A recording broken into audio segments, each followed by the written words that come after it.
Examiner पढ़ते ही आपके पूरा आंसर को गलत कर देगा और आपके 0 नंबर आ जाएंगे।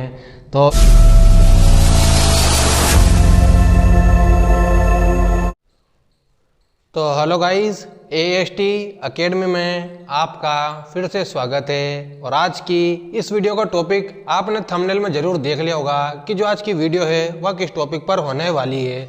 तो आज की वीडियो होने वाली है जितने भी क्लास 12th के स्टूडेंट्स हैं उनके लिए, क्योंकि आज की वीडियो एकदम इंग्लिश वाले जितने भी स्टूडेंट्स हैं उनके लिए संजीवनी बूटी साबित होने वाली है। अगर आप इस वीडियो को एंड तक देख लेते हैं तो मैं गारंटी से बोल देता हूँ आपको लॉन्ग आंसर्स याद करने में बिल्कुल भी दिक्कत नहीं आएगी। कौन से सब्जेक्ट में, वो भी इंग्लिश कंपलसरी में या फिर इंग्लिश लिटरेचर में। तो चलिए शुरू करते हैं। यहाँ पर हम बात करते हैं, वीडियो का टॉपिक क्या है, how to learn long answers in English.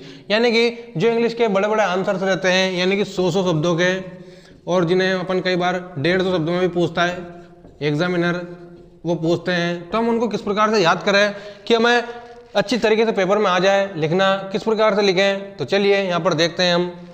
तो देखना,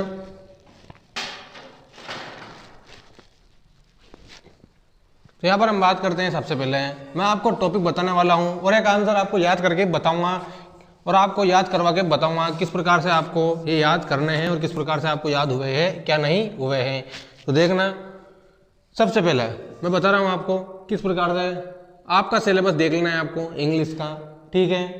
क्लास 12th के हैं तो आप देख लेना है किस बोर्ड से हो, आपकी बोर्ड्स में कौन कौन से जो चैप्टर है वो जुड़े हैं इंग्लिश कंपलसरी में। फिर आपको देखना है समरी। समरी किस में देखनी है, समरी इन हिंदी, किसकी, उस चैप्टर की जिस चैप्टर के आप क्वेश्चन आंसर याद करने वाले हैं। यानी कि आपको समरी जरूर आनी चाहिए हिंदी में उस चैप्टर की। अब हिंदी में आनी चाहिए ताकि अगर आप हिंदी में समरी आ जाए तो आपको बिल्कुल भी दिक्कत नहीं आएगी। तो समरी आपको याद कर लेनी है हिंदी में, एकदम डिटेल्ड समरी, बिल्कुल 2-3 बार अच्छी तरीके से, ठीक है। लॉन्ग आंसर की ट्रिक बता रहा हूँ मैं, आपको कोई नहीं बताएगा इस तरीके से। फिर उसके बाद आपको देखना है, समरी याद हो गई हमारी हिंदी में। फिर उसके बाद बात करेंगे यहाँ पर हम ट्रांसलेशन। ट्रांसलेशन सबसे मेन टॉपिक है हमारा इंग्लिश का, जो कि आपको आनी चाहिए हिंदी टू इंग्लिश या फिर इंग्लिश टू हिंदी। ये दोनों तो आपको आना ही चाहिए। अगर आप ये दोनों नहीं आता है आपको, तो आप लॉन्ग आंसर बिल्कुल भी अच्छी तरीके से याद नहीं कर पाएंगे और एग्जाम में भी नहीं लिख पाएंगे। तो आपको ट्रांसलेशन आनी चाहिए, इंग्लिश, हिंदी टू इंग्लिश और इंग्लिश टू हिंदी, इसी तरीके से। ये भी हो गया हमारा। 2 चीज़ें बता दी मैंने आपको। समरी आनी चाहिए उस लेसन की बिल्कुल हिंदी में आपको, ताकि अगर आपको ट्रांसलेशन आती हो तो हम उसकी समरी को हिंदी टू इंग्लिश आराम से कर लेंगे, ठीक है, या फिर इंग्लिश टू हिंदी भी कर लेंगे। अब बात करेंगे यहाँ पर, फर्स्ट हो गया हमारा, सेकंड हो गया। अब थर्ड वाले टॉपिक की बात करें जो कि मोस्ट टॉपिक होने वाला है इसका। तो देखना, two questions in A lesson, यानी पर लेसन के हिसाब से आपको केवल 2 क्वेश्चन याद करने हैं, वो भी लॉन्ग। अब कैसे करना है याद, मैं बता रहा हूँ आपको। आपको कुछ भी नहीं करना है, एक कॉपी बना लेनी है आपकी, जिसमें आपके केवल लॉन्ग जो आंसर्स रहेंगे, लॉन्ग क्वेश्चन रहेंगे, यानी बड़े वाला है, जिसमें आपको केवल 2 क्वेश्चन। अब आप कौन से क्वेश्चन याद करेंगे, तो आपको प्रीवियस ईयर के क्वेश्चन देखने हैं कि कौन से क्वेश्चन किस प्रकार से पूछे हैं एग्जामिनर ने। और मैंने AST एकेडमी पर क्लास 12th वालों के लिए क्वेश्चन आंसर की सीरीज भी डाल रखी है, जिसमें मैंने मोस्ट क्वेश्चन बता रखे हैं आपकी बोर्ड के हिसाब से। तो हमारी उस प्ले लिस्ट का लिंक डिस्क्रिप्शन में है, जहां पर जाकर आप उस प्ले लिस्ट को देख लीजिए, जहां पर आपको 2 लॉन्ग क्वेश्चन मिल जाएंगे अच्छे, ताकि आप चाहे तो उनके नोट्स बना लीजिए या फिर उसमें से याद कर लीजिए, ठीक है। और अगर आपने AST एकेडमी को सब्सक्राइब नहीं करा हो तो जल्द से जल्द AST एकेडमी को सब्सक्राइब कर लीजिए।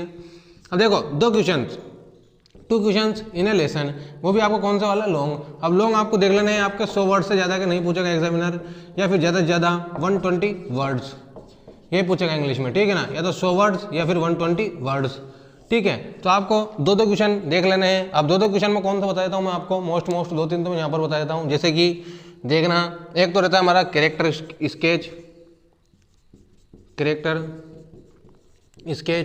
ठीक है, फर्स्ट तो ये रहता है हमारा। सेकंड रहता है समरी, मैंने बता दिया था आपको। समरी आपको अगर हिंदी में याद हो गई तो हिंदी टू इंग्लिश करने में कोई दिक्कत नहीं आएगी आपको, ठीक है ना। और मोस्ट क्वेश्चन एक और बता देता हूँ आपको, थीम। बस ये थीम, इन 3 पर आधारित ही रहते हैं हमारे जो बड़े क्वेश्चन रहते हैं। उसके अलावा एक्स्ट्रा क्वेश्चन नहीं पूछा जाएगा आपसे। अब आपसे पूछा जाएगा तो समरी अगर आपको याद है तो आप बनाकर लिख देंगे आराम से उस क्वेश्चन को और उसके आंसर को, ठीक है। तो आपको इस तरीके से याद कर लेना ये 2 क्वेश्चन पर लेसन में से। और अगर आपको 2 क्वेश्चन याद नहीं होते हैं तो आपको एक नोट्स की कॉपी बना लेनी है, जिसमें आपको अलग से उस लेसन के हिसाब से 2 क्वेश्चन लिख लेने हैं आपको अच्छी तरीके से अपनी भाषा में, सरल भाषा में, 100 वर्ड्स के या फिर 120 वर्ड्स के, इसी तरीके से। तो आपको इस तरीके से इंग्लिश के क्वेश्चन आंसर याद करने में बिल्कुल भी दिक्कत नहीं आएगी। तो सबसे पहला टॉपिक था हमारा समरी, फिर सेकंड है ट्रांसलेशन और थर्ड है 2 क्वेश्चंस इन ए लेसन, यानी कि 2 क्वेश्चन आपको पर लेसन के हिसाब से याद करने हैं। अब पेपर में आपको किस प्रकार से लिखना है ये भी मैं आपको बता देता हूँ। यहाँ पर मैंने एक क्वेश्चन लिख दिया है यहाँ पर क्लास 12th का लॉस्ट स्प्रिंग का, जिसमें आपको देख लेना है किस प्रकार से। तो आप चाहते तो 100 वर्ड्स में भी दे सकते हैं, 80 वर्ड्स में भी लिख सकते हैं और 60 वर्ड्स में भी लिख सकते हैं, यानी जो पेपर वाला बोलेगा ना उसके हिसाब से आपको लिख देना है। पर लेकिन मेन बात ये आती है आखिर हमें तो सोल्व कैसे करेंगे, किस प्रकार से करेंगे। तो मैंने बताया आपको हिंदी टू इंग्लिश या इंग्लिश टू हिंदी ट्रांसलेशन। तो सबसे पहले आपको क्वेश्चन की हिंदी पढ़नी है। तो what are the reasons that are responsible for bangles makers plight, यानी कि वो कौन कौन से कारण हैं किसकी अवस्था के, बेंगल्स मेकर्स की अवस्था के, यानी कि जो बेंगल मेकर है, चूड़ी बनाने वाले हैं, लॉस्ट स्प्रिंग में आता है ना, वो मैंने बताया था आपको चूड़ी बनाने वाला मुकेश की फैमिली वाला, ठीक है ना।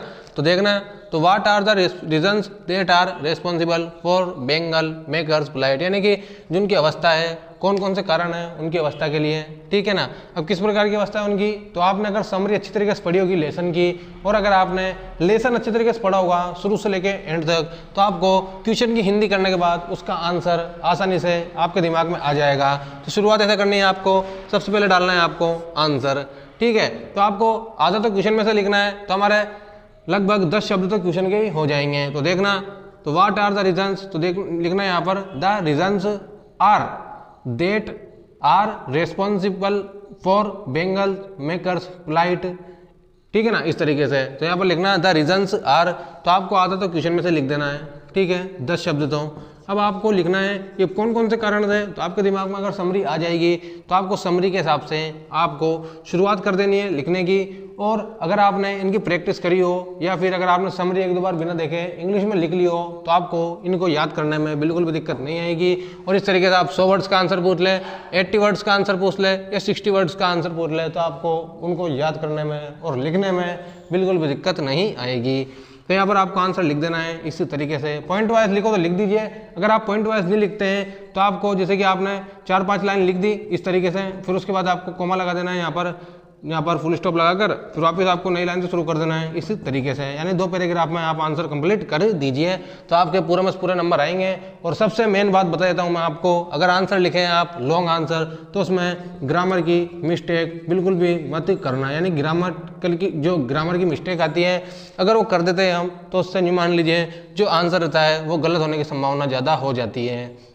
अब एक टिप और देता हूं मैं आपको कि अगर जो आंसर है वो लिखा है किसमें, व्हाट आर, अब आर क्या है यहाँ पर प्रेजेंट, ठीक है ना, what are the reasons that are responsible for bangle makers plight. अब आर है ना, तो आपको पूरा आंसर प्रेजेंट में लिखना है, यहाँ पर पास्ट का यूज बिल्कुल भी मत करना। अगर आप पास्ट का यूज कर देंगे तो एग्जामिनर पढ़ते ही आपके पूरा आंसर को गलत कर देगा और आपके 0 नंबर आ जाएंगे। तो इस तरीके से आपको कोई गलती नहीं करनी है भूल कर भी, ठीक है। तो आपको अगर आर का है तो यहाँ पर प्रेजेंट में आपको पूरा आंसर लिखना है अच्छी तरीके से। और अगर आपने टेंस नहीं पढ़े हो तो मैंने डिटेल में टेंस पढ़ा रखे हैं AST अकेडमी पर, उसकी वीडियो उपलब्ध है, तो वहाँ पर जाइए और उस वीडियो को देख लीजिए। और आज की इस वीडियो में केवल इतना ही है। अगर आप मोस्ट क्वेश्चन चाहते हैं क्लास 12th के लिए, तो मैंने उन पर वीडियोज़ बना रखी है और उन वीडियोज़ का लिंक मैंने डिस्क्रिप्शन में दे रखा है, जहाँ पर जाकर आप प्लेलिस्ट को ज्वाइन कर लीजिए और उन वीडियोज़ को आसानी से देख लीजिए और अपने नोट्स तैयार कर लीजिए। And thanks for watching, subscribe for more videos।